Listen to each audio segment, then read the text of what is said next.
जैसे विपिन बाहर निकलता है तो वह देखता है कि आकाश के अंदर तारे चमक रहे थे। देखने से ऐसा लग रहा था कि वो सभी तारे है ना अभी विपिन का स्वागत कर रहे हो। और चहल पहल वाली सारी सड़कें पूरी तरह से ठंडी पड़ गई थी, जिसके ऊपर कोई भी व्यक्ति नजर नहीं आ रहा था। विपिन ने एक जोरदार अंगड़ाई ली और अपने सारी थकावट को दूर करते हुए वह आगे की ओर बढ़ने लगा। लेकिन जैसे कि वह थोड़ा दूर जाने वाला था, अचानक से उसके शरीर के रोंगटे खड़े हो जाते हैं। वह स्पष्ट रूप से महसूस कर सकता था कि कोई ना कोई था जो उसका अभी पीछा कर रहा था। लेकिन वहाँ पर विपिन ने अपनी आध्यात्मिक धारणा का यूज भी किया था। उसके बाद में भी उसको कुछ भी वहाँ पर महसूस नहीं हुआ। और ये महसूस करते हुए कि जो उसका पीछा कर रहा था ना, वह व्यक्ति बहुत ही ज्यादा खतरनाक था, जिसके पास में विपिन से भी खतरनाक शक्तियां भरी हुई थी। तो उसने जल्दी से अब स्वर्ग की मूवमेंट आर्ट टेक्निक का यूज करते हुए उसको मैक्सिमम लेवल के ऊपर बढ़ा दिया था और एक ही सांस के अंदर उसने 10 किलोमीटर को पूरी तरह से पार भी कर लिया था। हालांकि वो इतना दूर आ गया था, लेकिन उसके बाद में भी उसके रोंगटे भी तक भी ठीक नहीं हो रहे थे। और उसने जल्दी से अपनी निगाहें डरते हुए पीछे की तरफ घुमाई तो उसने देखा कि उसके पीछे अभी एक ब्लैक कलर की हुडी पहने हुए इंसान खड़ा हुआ था, जिसका लबादा उसके सर से नीचे तक फैला हुआ था। विपिन ने चाहे से अपने स्वर्ग की उस मूवमेंट आर्ट का कितना ही खतरनाक तरीके से यूज क्यों ना किया हो, लेकिन उसका कोई भी फायदा नहीं था, क्योंकि पलक झपकते ही वो पीछे वाला व्यक्ति तो बिना किसी मेहनत के उसके पीछे ही खड़ा हुआ था। विपिन के सामने अब एक ही ऐसी स्थिति आ गई थी जिसका सामना उसने कभी भी नहीं किया था। इसी वजह से उसका पूरा शरीर ठंडे पसीने से भीग चुका था। हालांकि वहाँ पर भी विपिन, आपको सभी को पता है कि ऐसे समय के अंदर वह ठंडे दिमाग से काम लेता है। वो बिल्कुल भी घबराया नहीं और अपनी जगह पर चुपचाप खड़ा रहा और सामने की जो आकृति उसके सामने खड़ी हुई थी ना, उसका आकलन करने लगा। लेकिन वहाँ पर विपिन उसका चेहरा बिल्कुल भी नहीं देख सकता था, क्योंकि उसने जो अपने ऊपर वो हुडी पहनी हुई थी वो उसके पूरे चेहरे को अच्छे तरह से ढके हुए थी। लेकिन फिर भी उसको कोई भी फर्क नहीं पड़ रहा था। उसके बाद में वह अपनी आई ऑफ इनसाइट को एक्टिवेट करता है। हालांकि उसको यूज करने के बाद में भी वह उसका पता नहीं लगा पा रहा था कि वह अभी कौन से साधारण लेवल के ऊपर था। दूसरे शब्दों में यह था कि वह अभी संत लेवल स्टेज 5 के ऊपर पहुंच चुका था, जहां पर हॉलमास्टर जगदीश भी उसका सामना नहीं कर सकते थे। विपिन के दिमाग के अंदर उसको देखने के बाद में एक ही ख्याल आया, आखिरकार रोसा सिटी के अंदर ऐसा खतरनाक लड़ाकू कब आ गया। विपिन को इस तरह से उसका आकलन करते हुए देखकर वह व्यक्ति भी समझ चुका था कि वह क्या कर रहा था। इसीलिए उसने एक शांत आवाज के अंदर कहा, तुम्हें मेरे से ऐसे सावधान रहने की कोई भी जरूरत नहीं है, क्योंकि अगर मुझे यहाँ पर तुम्हें मारना होता ना तो मैं तुम्हें कब का ही मार चुका होता। वह धीरे तो बोल रहा था, हालांकि जो उसकी आवाज थी ना वो पूरे एरिया के अंदर गूंज रही थी। हालांकि जहाँ पर विपिन था वह भी यही सोच रहा था, चाहे से वो कितना ज्यादा घबरा रहा क्यों ना हो, क्योंकि वो जानता था कि दूसरे पक्ष की इतनी खतरनाक ताकत को देखने के बाद में अगर वह उसको मारना भी चाहता ना तो वह उससे कभी भी नहीं बच पाता।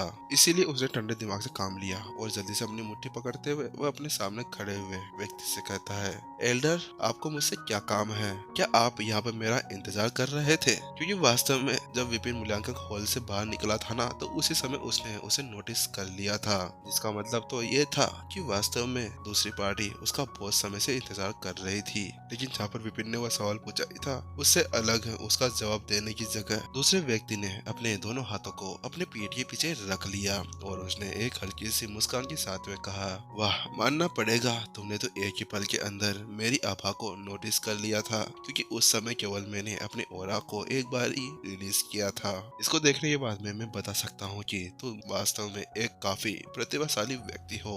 हाँ, तुमने सही कहा, मैं वास्तव में जब से सूर्यास्त हुआ है ना तब से मैं तुम्हारा पीछा कर रहा था और मैंने देखा कि तुमने किस तरह से उस पेंटिंग के ऊपर छपी हुई सील को हटाया था और उसको किस तरह से समझ पाए थे। और आपकी इस कम उम्र के बावजूद भी आपके पास में वास्तव में काफी अच्छी आंखें हैं, बुरा नहीं है।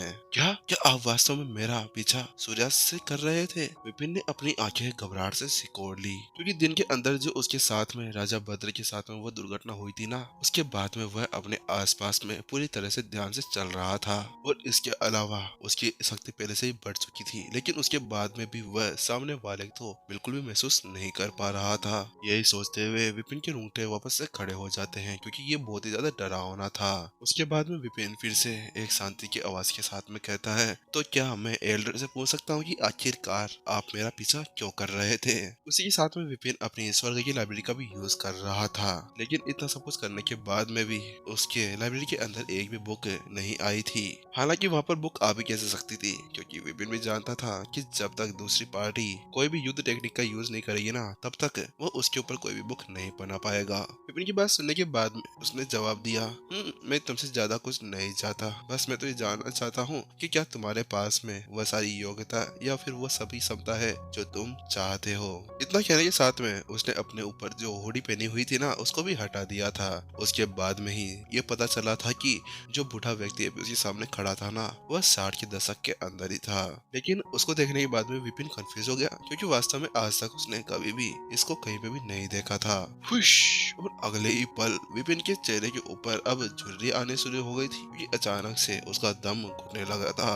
ऐसा लग रहा था कि कोई खतरनाक ताकत अभी उसके ऊपर दबाव डाल रही हो। अभी उसको ऐसा लग रहा था जैसे कि वह अभी किसी दलदल के अंदर फंस गया हो, क्योंकि अभी विपिन वहाँ पर कितनी ज्यादा ताकत क्यों न लगा ले, लेकिन वह उससे बिल्कुल भी मुक्त नहीं हो पा रहा था। गलतियाँ, ऐसा कहने के बाद में विपिन ने फिर से एक और बार स्वर्ग की लाइब्रेरी के अंदर बुक बनाने की कोशिश की। हालांकि फिर से वही रिजल्ट निकल कर सामने आया जो पहले था। अभी भी उसके सामने कोई भी बुक नहीं आ पाई थी, और इसका साफ साफ मतलब यह था कि सामने वाला अभी तक कोई अटैक का यूज कर ही नहीं रहा था, वह तो केवल अपनी ओरा का ही यूज कर रहा था। इसी को महसूस करते हुए विपिन के तो रोंगटे खड़े होने लगे थे, क्योंकि वास्तव में वो समझ सकता था कि सामने वाला किस तरह की पावर का यूज कर रहा होगा। उसके मन के अंदर यही सवाल चल रहे थे, क्या ये वास्तव में संत लेवल स्टेज 5 का है या फिर संत लेवल स्टेज 6 का, या फिर ये भी हो सकता है कि ये संत लेवल स्टेज 6 का भी हो सकता है। नहीं, मुझे तो ऐसा लगता है कि संत लेवल स्टेज 7 के ऊपर भी पहुंच चुका होगा।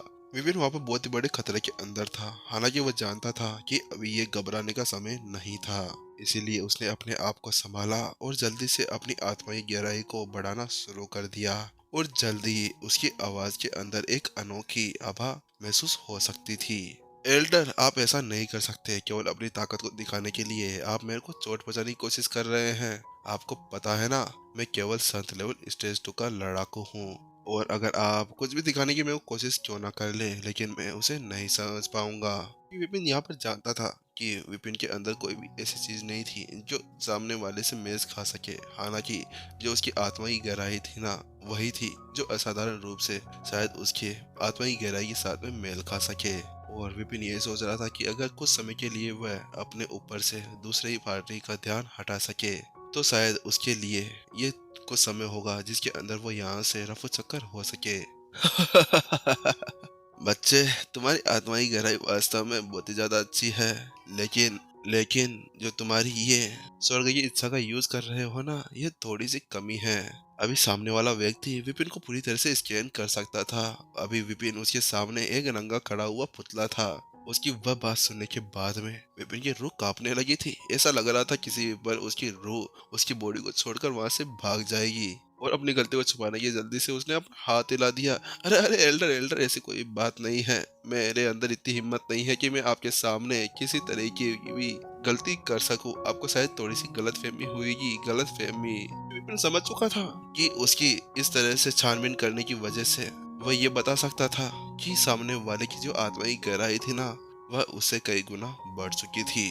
वास्तव में अभी विपिन मन ही मन में सोच रहा था, विपिन पागल, बढ़िया है तूने अभी यहाँ पर कुछ और लापरवाही नहीं की थी। अगर तूने सीधा उसके ऊपर अटैक कर दिया होता ना, तो तेरा यहाँ पर क्या हाल होता तू ही जानता है। वही बात सोचते हुए विपिन के रोंगटे वापस से खड़े हो जाते हैं। अरे तुम लोग क्यों खड़े हो जाते हो बार बार? अरे मेरे को पता है मेरे को करंट लग रहा है, लेकिन तुम बार बार हर एक जगह पर खड़े हो जाते हो।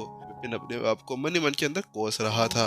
हाँ बच्चे, तुम्हारे अंदर वास्तव में कुछ बुद्धि तो है, लेकिन ये मेरे खिलाफ बिल्कुल बेकार है। काले वस्त्र पहने हुए उस बुजुर्ग ने उदासीनता के अंदर उत्तर दिया। एल्डर, अभी क्या मजाक कर रहे हैं? अरे मेरी औकात है जो मैं आपके सामने मेरी बुद्धि का प्रदर्शन करने लगा। और ये देखते हुए कि आपने किस तरह से मेरी हर एक चीज को रोक दिया है, उसके साथ में मैं आराम से बता सकता हूँ कि आपकी आत्मा की गहराई मेरी कल्पना से कहीं ज्यादा अधिक है। उसके बाद में विपिन ने एक भोली सी शकल बनाते हुए उससे कहा, क्या मैं आपसे एक अनुरोध कर सकता हूँ? क्या आप मेरे लिए केवल एक युद्ध टेक्निक यहाँ पर दिखा सकते हैं? क्योंकि मैं एक बहुत ही ज्यादा छोटी जगह से आया हुआ हूँ और मैंने आज तक आपके जितना खतरनाक व्यक्ति कभी भी नहीं देखा है। इसीलिए अगर आप मेरा इस अनुरोध को स्वीकार कर लेते हैं ना, तो मेरा जीवन तो वास्तव में यहाँ पर सफल हो जाएगा। विपिन ने यहाँ पर ऐसा कहा ही था कि एक खांसी के साथ में यह एपिसोड खत्म करते हुए गाइस बीच बीच के अंदर आप लोगों को वॉइस थोड़ी बहुत उठपटांग लगी होगी, क्योंकि गाइस बहुत ही खतरनाक खांसी है और कुछ वर्ड्स बोलता हूँ ना तो ऐसा लगता है जैसे कि पूरी सांस निकल कर बाहर आ जाएगी। इसी वजह से गाइस एपिसोड्स नहीं आ पा रहे थे। हालांकि अभी एपिसोड्स लाने की कोशिश कर रहा हूँ। गाइस नीचे कमेंट सेक्शन के अंदर विंसो का एक लिंक दिया गया है, उस पर साइन अप्स कंप्लीट करा दो। इस बार केवल ज़्यादा नहीं तो 20 से साइन अप्स कंप्लीट करा दोगे ना तो मैं खुश हो जाऊंगा, क्योंकि आप 50 साइन अप्स कंप्लीट कराने से रहे। चलिए गाइस टाटा बाय बाय, फिर हम लोग मिलते हैं शाम को नेक्स्ट एपिसोड के अंदर।